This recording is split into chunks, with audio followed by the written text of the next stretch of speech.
Bonsoir à tous, ravi de vous retrouver sur Monaco Info pour une nouvelle édition. Voici les titres qui seront développés dans ce journal. À quelques jours de la fête nationale monégasque, la principauté se pare de rouge et de blanc. Nous avons suivi les équipes de la mairie de Monaco en charge du pavoisement. C'est le salon de la mobilité durable et des énergies renouvelables. Ever Monaco a ouvert ses portes aujourd'hui, donnant par la même occasion le coup d'envoi de la 10e édition du Riviera Electric Challenge. Le PIB de Monaco en hausse de 5% en 2023. Comment interpréter cette donnée ? Est-ce qu'elle témoigne d'une croissance solide ? Alexandre Bubiot, directeur de l'Institut monégasque de la statistique et des études économiques, sera notre invité ce soir. Nous nous intéresserons également dans ce journal à cette escape game dédiée à la diversité et l'inclusion, un format particulier pour promouvoir l'égalité. Et enfin en basket, l'AS Monaco tombe face à l'Étoile Rouge de Belgrade en Euroleague 98-90. Il s'agit de la 4e défaite de la saison de la Roca Team dans cette compétition.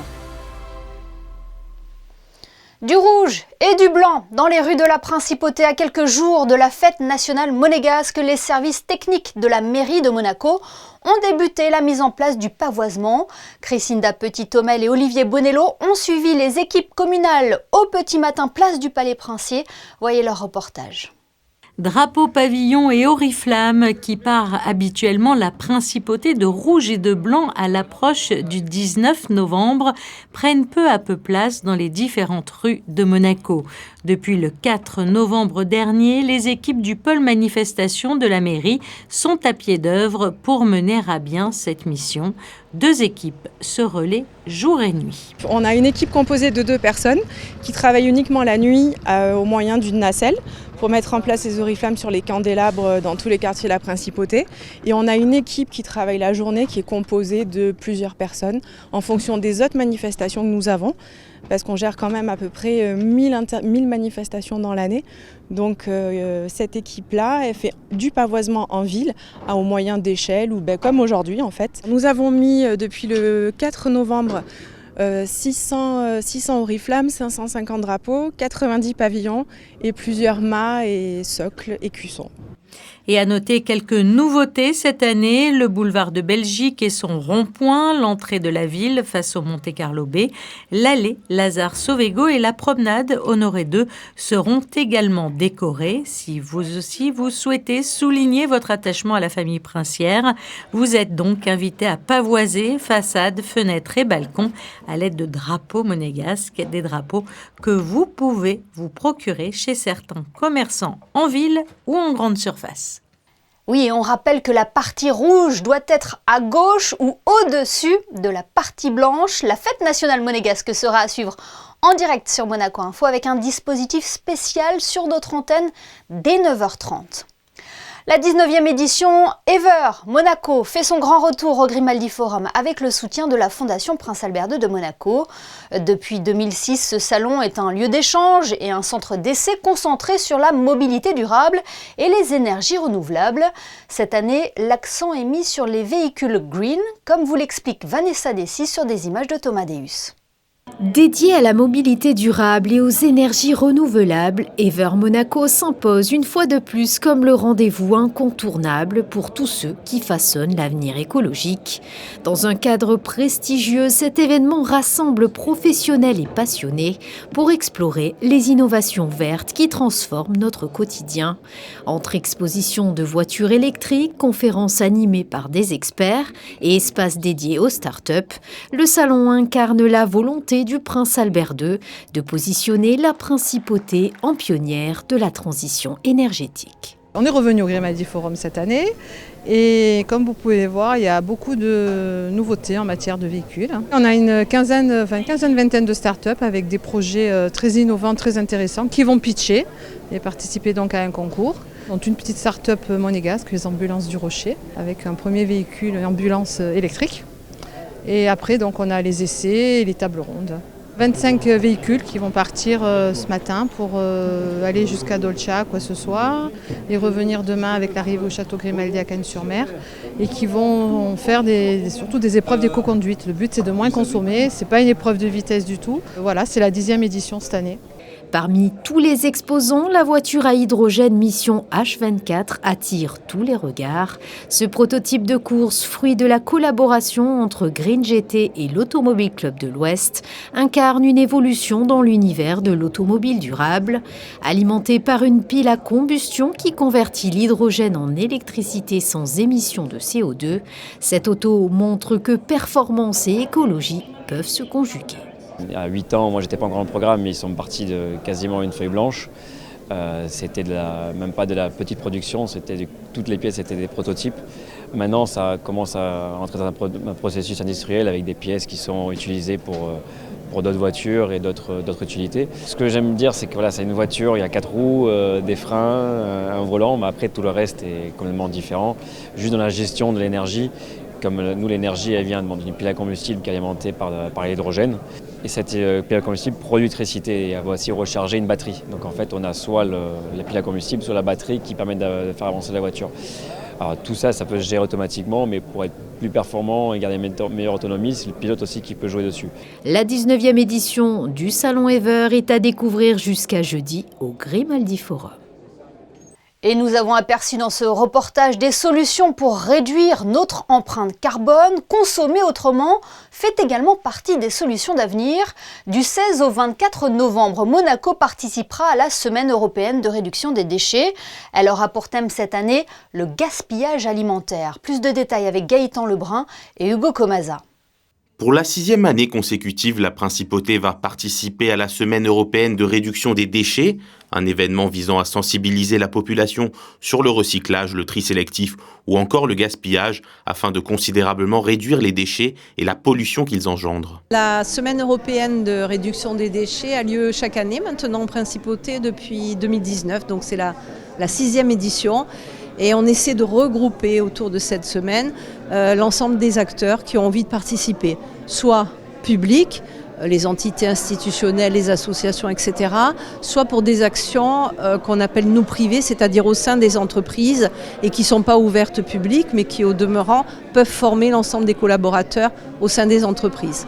Un village sera mis en place cette année les 20 et 21 novembre. 14 stands proposant différents jeux ou activités pour petits et grands seront ouverts dans le but d'éduquer et sensibiliser sur le thème du gaspillage alimentaire, car il est responsable à lui tout seul de près de 10% des émissions de gaz à effet de serre.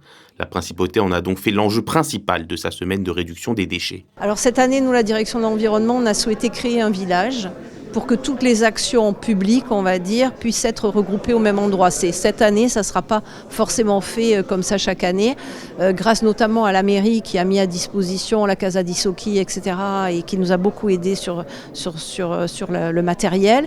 Mais en tout cas, l'idée, c'est que la plupart du public puisse retrouver tous les ateliers. Donc là, je parle des ateliers dans le village.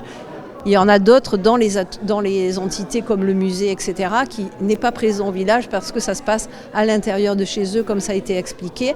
En tout cas, au sein du village, le mercredi et le jeudi, il y a à peu près 80 porteurs d'action qui vont se relayer sur les 2 jours avec de la cuisine zéro déchet, avec des explications sur les dates limites de consommation, puisque le thème c'est le gaspillage alimentaire, mais aussi, vous l'avez vu, de façon plus large avec la SPA qui va faire des collectes de couverture, avec le lycée hôtelier qui travaille avec nous là depuis pas mal de temps pour que leurs élèves avec leur maître, en fin de compte, avec leurs professeurs, puissent faire déguster aussi des cuisines un peu particulières autour du zéro déchet.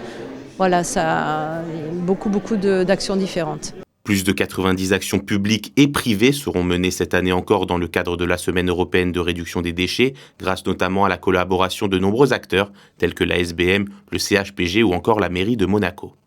9,24 milliards d'euros, c'est le produit intérieur brut de Monaco en 2023, un chiffre en hausse de 5% par rapport à 2022 que nous allons analyser avec notre invité, le directeur de l'Institut monégasque de la statistique et des études économiques. Bonsoir Alexandre Bubiot.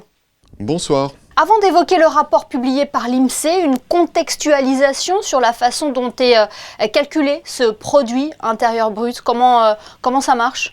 Oui, alors il est calculé déjà depuis 2005, donc, et il fait l'objet d'un rapport tous les ans depuis l'année 2006. Aujourd'hui, il faut savoir qu'en principauté, nous n'avons pas de comptabilité nationale. Donc, on a choisi de mettre en place une approche revenu. Alors, qu'est-ce que ça veut dire concrètement? C'est qu'on va étudier le revenu des entreprises, le revenu des salariés, le revenu de l'État, c'est-à-dire les impôts, et on va enlever les subventions. Voilà, c'est une méthode très simple. Alors, le revenu des salariés, de l'État, les impôts et les subventions, on les a sur base administrative. Et on est obligé de faire une enquête auprès des 12 000 agents économiques de la principauté pour connaître en fait la rémunération des entreprises, ce qu'on appelle l'excédent brut d'exploitation. C'est un indicateur fiable sur la richesse d'un pays ? C'est même le seul indicateur fiable qu'il y a dans le monde, puisqu'il est calculé pour tous les pays. Donc par contre, effectivement, il mesure la richesse. Il ne prend pas en compte certaines notions comme le bien-être, etc. C'est vraiment un indicateur de mesure de la richesse créée par un pays. Le PIB de Monaco atteint donc 9,24 milliards d'euros en 2023, un chiffre en hausse. Il témoigne d'une croissance solide ? Oui, tout à fait. C'est d'ailleurs même la troisième année consécutive depuis le Covid où on a de forte croissance, une croissance très solide, puisque, comme vous l'avez dit, on fait 5% de croissance. Alors la croissance, c'est corriger de l'inflation, donc on a déjà enlevé l'inflation, donc c'est vraiment le montant de richesse nette que l'on a créé en plus en principauté l'an dernier. Il faut savoir, sur les 10 dernières années, Monaco a eu une croissance de près de 50%, quand sur le monde, on est sur 27%, 14% en Europe et seulement 10% en France en 10 ans. Donc on voit que c'est à Monaco quand même très solide. Et il y a d'autres indicateurs clés qui confirment la croissance constante de Monaco ? Tout à fait, puisqu'on était assez optimiste au moment où on a calculé ce PIB, puisqu'on avait déjà le chiffre d'affaires en hausse de 2023 de plus de 5%. Le commerce extérieur, pareil, plus de 5% de croissance, plus de 3,5% de croissance de l'emploi et 5,7% de croissance pour le nombre d'heures travaillées en cumul annuel. Et d'ailleurs, l'an dernier, c'est pour la première fois, on a dépassé la barre symbolique des 100 millions d'heures travaillées en principauté. Donc on savait qu'on allait avoir de très bonnes bases et on était assez confiants pour les résultats du PIB. Et quels sont les secteurs qui peuvent tout particulièrement se féliciter d'une belle progression de leur PIB ? Alors ça, c'est un peu la question piège, parce que c'est le secteur le plus compliqué de la principauté. Ce sont les activités scientifiques et techniques, administratives et de soutien. Donc déjà, rien que le nom est compliqué, mais tout simplement, ce sont le soutien aux entreprises. On va retrouver les experts comptables, on va trouver le conseil de gestion. On va retrouver aussi l'intérim à l'intérieur de ce grand secteur. Et c'est le secteur qui a le plus performé, puisqu'il a eu une croissance de 30% l'an dernier. Et ensuite, il y a tout ce qui est activité financière et d'assurance, avec une croissance de 16%. Donc ce sont vraiment les deux secteurs qui ont le plus performé en principauté. Et est-ce que certains, à l'inverse, marquent le pas ? Évidemment, pas tous les secteurs sont orientés à la hausse, mais il y a 4 secteurs où on a un recul de la richesse créée, mais c'est un recul qui est plus modéré puisque c'est aux alentours de 5-6%. On peut citer les activités immobilières, on peut citer l'industrie qui sont légèrement en recul. On peut citer aussi étonnamment le commerce de gros, qui malgré un recul l'an dernier, reste quand même le 3e plus gros secteur de la principauté, parce que malgré ce petit recul de l'an dernier, il faut savoir que le commerce de gros a fait plus 70% en 10 ans. Donc c'est vraiment un secteur qui est très dynamique, mais qui a été impacté sur des variations de prix, notamment sur le trading de produits pétroliers et autres. Eh bien, merci beaucoup Alexandre Bubiot d'avoir été notre invité ce soir pour nous parler de ce rapport publié par l'INSEE sur le PIB de Monaco qui est donc en hausse de 5% en 2023. Merci. Merci beaucoup et bonne soirée. Nous vous en parlions dans notre édition d'hier. La Maison du Numérique a lancé mardi la 2e édition de son Immersive Week. Cette année, des ateliers, des conférences vous permettent de plonger dans l'univers de l'intelligence artificielle. Alban Gingembre et Camille Caloni ont assisté à une session dédiée à l'usage de l'IA dans la vie professionnelle et de tous les jours. Regardez. L'intelligence artificielle est omniprésente dans nos vies, mais que se cache-t-il vraiment derrière cette formule ? Comment faire de l'intelligence artificielle un atout dans son quotidien, qu'il s'agisse d'une utilisation professionnelle ? On crée pas mal de GPTs et on voulait voir comment on pouvait le mettre en lien avec l'éducation et améliorer l'éducation. Ou ou d'une utilisation personnelle. Pouvoir apprendre à utiliser l'IA pour moi-même au quotidien, du montage, photos, vidéos, des choses comme ça. Lorsque l'on adresse un message à l'intelligence artificielle, voilà ce qu'il se passe. Tout ce que vous allez donner comme information dans le chat de ChatGPT, pour ne citer que lui, eh bien vous allez tout simplement alimenter, vous allez instruire l'intelligence artificielle. Donc par la suite, pour les prochains autres utilisateurs, eh bien l'IA générative n'aura plus qu'à les piocher parmi les réponses et puis toutes les informations que vous aurez tout simplement implémentées dans l'outil au fur et à mesure pour formuler de nouvelles réponses. Utiliser l'intelligence artificielle pour gagner du temps, oui, mais vigilance aux informations qu'on lui donne. En verrouillant certains accès, et notamment, vous pouvez dire à ChatGPT, non, je ne veux pas que tu te serves de mes questions et des documents que je te donne pour instruire ton intelligence artificielle. De nouveaux apprentissages qui évoluent à vue d'œil et qu'il faut maîtriser pour ne pas perdre le fil. Et pour ne pas perdre le fil de l'intelligence artificielle, d'autres ateliers sont au programme de l'Immersive Week. Ils sont à découvrir sur le site de la Maison du Numérique. Un mot à présent sur la remise du prix NGECO hier au Tunnel Riva, un événement qui a mis le travail de 3 étudiantes de l'Université Polytechnique de Milan en valeur pour leur projet de fin d'études sur la durabilité dans le secteur du bâtiment. Je vous propose d'écouter à ce sujet le président d'NGECO, initiateur de ce prix, au micro de Gaëtan Lebrun. This event is a special NGECO prize for the 3 best graduation projects of the #1 Italian University Polytechnic of Milano, and the graduation subject was sustainability for environment, energy and economics. The idea was to give some visibility to the best student, and when I see this project and their enthusiasm, I feel more, I have more hope for the future of the world, for a better world, that it can be really more eco-friendly, because the new generation, despite many different aspects, is definitely quite effective. Dans le reste de l'actualité, en bref et en images, une conférence économique a été organisée hier à Monaco Tech par Alessandro Giuliani, consul de Pologne à Monaco. Elle a présenté les atouts de cet État d'Europe centrale attaché à ses traditions et sa culture et où le secteur des PME, micro, petites et moyennes entreprises, représente la grande majorité des entreprises du pays. Hier, nous recevions sur notre antenne la ministre de l'Équipement, de l'Environnement et de l'Urbanisme, Céline Caron.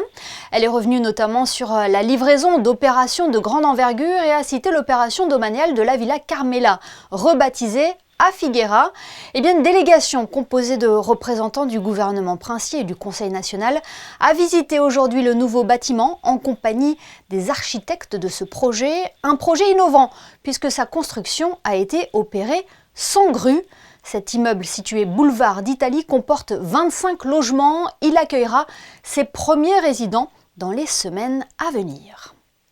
Intéressons-nous à présent à cet escape game dédié à la diversité et l'inclusion, un format particulier pour promouvoir l'égalité, initié par Fight-Aids Monaco, la Croix-Rouge monégasque, le Comité pour la promotion et la protection des droits des femmes et l'Association des femmes chefs d'entreprise de Monaco. Quel était le principe et à qui s'adressait-il? Le reportage de Fabien Bonilla et Lionel Bernardi. Le Stade Louis II a accueilli la 2e édition d'un escape game destiné aux entreprises de la principauté, que ce soit dans le secteur public ou privé. Le but, sensibiliser, interpeller sur le thème des inégalités hommes-femmes dans le monde du travail, tout cela par le biais d'un jeu ludique. Cet escape game s'est déroulé sur 2 jours, ce mardi et mercredi, et a affiché complet. En tout, 172 personnes ont participé à l'opération. On a plusieurs salles, donc plusieurs salles sur plusieurs thèmes. On a le thème du tribunal, on a le thème du sport, et c'est pour montrer justement que en fait, dans de nombreux domaines d'activité, il y a encore des inégalités. Alors le jeu, justement, c'est essayer de trouver donc des dates clés. Quand la femme a eu par exemple le premier droit de vote, quand a été créé le comité droits des femmes à Monaco en 2018, et la réponse à un des codes clés qui figure dans une des salles. Et cela permet, avec toutes ces énigmes, d'arriver en fait à un message un message qui est de dire bon ben voilà, aujourd'hui il y a encore tant de différences salariales entre hommes et la femme, il y a encore beaucoup de femmes qui subissent aussi des violences conjugales, il y a aussi énormément d'inégalités dans le sport selon certains domaines d'activité. Donc c'est pour un petit peu montrer tout ça, et les équipes qui sont donc hommes et femmes, j'insiste parce que c'est très important, peuvent après, lors d'un café de l'égalité ici avec les organisateurs, discuter et justement parler de tout ce qu'ils ont pu apprendre pendant l'escape game. Plusieurs pièces et à chaque fois des énigmes à résoudre, des codes à trouver, en bref, tous les secrets d'un escape game réussi. Le principe, c'est qu'on doit chercher des indices dans les salles et puis trouver les réponses aux questions qui sont sur le thème de la parité, du harcèlement, l'égalité homme-femme. Là, vous êtes bien parti, là ? Ouais, plutôt pas mal. On va gagner. Plutôt pas mal. Peu importe le gagnant, le véritable vainqueur est le message véhiculé. Il faut savoir par exemple qu'en s'appuyant sur des statistiques de l'INSEE, selon les inégalités salariales en France, à compter du 8 novembre à 16h48, les femmes travaillent gratuitement jusqu'à la fin de l'année. En basket, après sa victoire contre Dijon en championnat, la Roca Team est tombée mardi soir à Gaston-Médecin en Euroleague. Une défaite 98-90 face à l'Étoile Rouge de Belgrade. Le résumé de la rencontre est signé Frédéric Elion. Deuxième défaite d'affilée à domicile en Euroleague pour la Roca Team après Paris. Monaco a chuté face à l'Étoile Rouge de Belgrade au terme d'un feu d'artifice offensif. Monaco colle pourtant un 10-2 d'entrée aux Serbes et l'adresse aussi bien à 3 points que près du cercle et folle des deux côtés. 26 partout à la fin du premier quart-temps et 54-48 pour la Roca Team à la mi-temps. Quatrième meilleure défense d'Euroleague, Monaco ne trouve pas les solutions pour stopper les Serbes. McIntyre égalise à 60 partout, puis Petrousev, MVP de la rencontre, avec 25 points et 7 rebonds en 22 minutes, permet à l'Étoile Rouge de prendre les commandes sur ce tir à 3 points. Portés par un grand Eli Okobo et Mike James, 20 points chacun, les Monégasques restent au contact à l'entame du dernier quart-temps avant de retomber dans leur travers dans le Money Time. Trop d'actions individuelles en attaque, trop peu de stops en défense. Belgrade en profite et signe une troisième victoire en Euroleague à l'extérieur, 98-90. Yeah, anytime you give up 100 points, you have no chance. I think they shot like 70% from 2%, and we just had no fight, no energy, no communication. And in Euroleague, any given night, you're going to lose if you don't have those things. So we need a refresh of some positive energy, and it's a double week, so we have to kind of, unfortunately, we'll watch film tomorrow and try to learn from our mistakes and try to bounce back against Baskonia on Thursday. Réaction attendue au Pays Basque donc, où Monaco retrouvera deux anciens joueurs du côté de Baskonia, Dante Hall et Shima Moneke. À New York, l'Assemblée générale des Nations unies a adopté ce mardi la résolution « Le sport facteur de développement durable ». La mission permanente de Monaco, accompagnée de celle du Qatar, a mené ces négociations. Cette résolution a pour objectif de réaffirmer la contribution du sport dans l'éducation, la santé physique et mentale, l'égalité homme-femme, l'inclusion sociale, ainsi que les valeurs de paix qu'il véhicule. Alison Kalem-San Giorgio a pris la parole à la tribune de l'Assemblée générale au nom de la principauté de Monaco. Elle a rappelé dans son intervention le pouvoir rassembleur du sport, l'importance des partenariats et le rôle du CIO et des agences onusiennes. Cette adoption marquait justement la fin du mandat du président du Comité international olympique, Thomas Bach.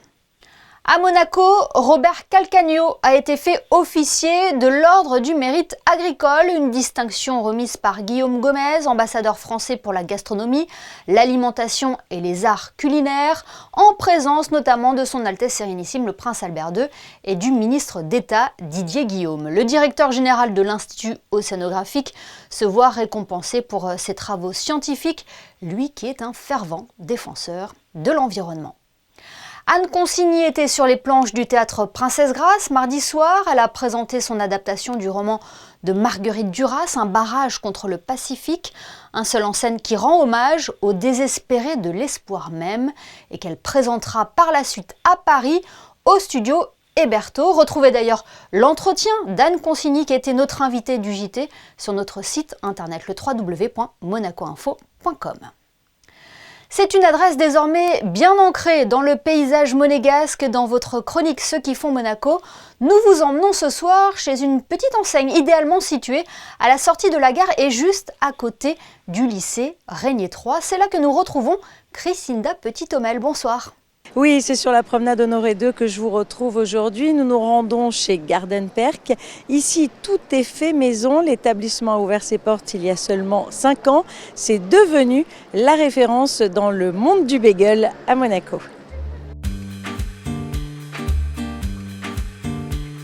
Ça a débuté avec le bouche-oreille par rapport à un ami dont j'ai pris le relais. Donc il savait que j'aimais beaucoup ce qu'il faisait et donc j'en ai profité pour prendre vraiment le relais de ce qui se faisait.